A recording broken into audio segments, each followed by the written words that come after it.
గుంటూరు జిల్లా ప్రతిపాడు నియోజకవర్గ కాకుమాన మండలం కొమ్మూరు గ్రామంలో గ్రామ సచివాలయం మరియు హెల్త్ క్లినిక్ భవనాల శిలాఫలకాలను ఈ రోజు ఉదయం 6 గంటల నుండి 10 గంటల సమయంలో కొంతమంది దుండగులు పగలకొట్టారు.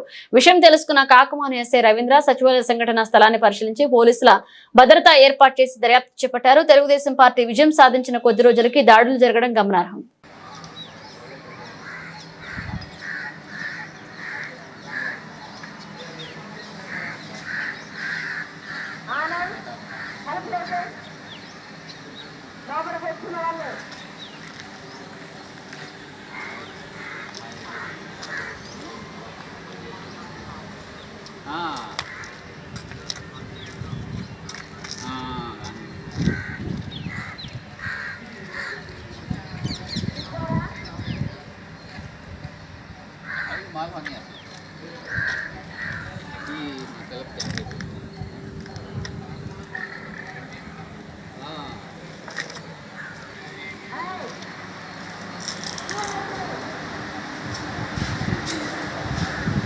Gracias.